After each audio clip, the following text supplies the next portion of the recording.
मेरो YouTube च्यानलमा तपाईहरुलाई स्वागत छ। म यकेन्द्र कार्की। आज चाहिँ मेरो नयाँ भिडियो अपलोड गर्न गइरहेको छु।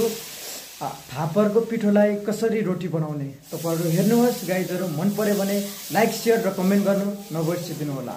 हामीले पानीमा घोलेको हो अनि हामीले पानीमा घोलेपछि प्यानमा लगेर यसरी हाल्दिने। जसरी हामीले रोटी बनाउँछ नि त्यसरी नै प्यानकेक बनाउँछ नि त्यसरी नै बनाउने।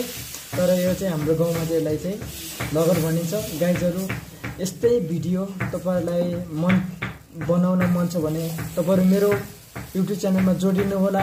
म अर्को नयाँ भिडियो तपाईहरुलाई अपलोड गर्ने छु। हेर्नुहोस् गाइजहरु, यो फापरलाई पिठोमा हाल्ने, यसलाई अब राख्ने अनि यसलाई चाहिँ अनि त्यसपछि सुकेपछि चाहिँ रोटीलाई जसरी पल्टाउँछ त्यसरी नै हाम्रो बहिनीले पल्टाउनु हुन्छ। हेर्नुहोस् हाम्रो बहिनीले चाहिँ चट्ट लाएर रेडी बनाउनु भइसक्यो अरे। त्यसलाई लगरलाई रेडी बनाउनु भइसक्यो। अनि हाम्रो बहिनीले अब पल्टाउन आँट्नु भएको छ। हेर्नुहोस् है कसरी पल्टाउनु हुन्छ। पल्टाउनु हाम्रो नानीले पल्टाउनु भयो। ल पल्ट्यो। हेर्नुहोस् गाइजहरु, यसलाई चाहिँ हाम्रो तपाईहरुले गिलो रोटी भन्नुहुन्छ होला, तर यो चाहिँ फापरबाट बनाएको। यसलाई चाहिँ लगड भनिन्छ है गाइजहरु, लगड। यो चटनी बनाउन राख्नु भएको छ। त्यो चाहिँ लसुनको पातबाट र नुन खुर्सानी हालेर यो चटनीलाई पिन्नु भइरहेको छ। अनि यो चटनीलाई पिनेपछि चाहिँ चटनी बनिसकेको छ।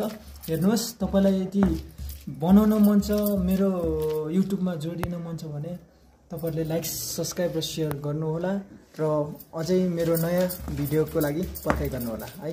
अचार हो, अचार अनि यो चाहिँ लगड। हेर्नुहोस् गाइजहरु हाम्रो माल जोडीहरु।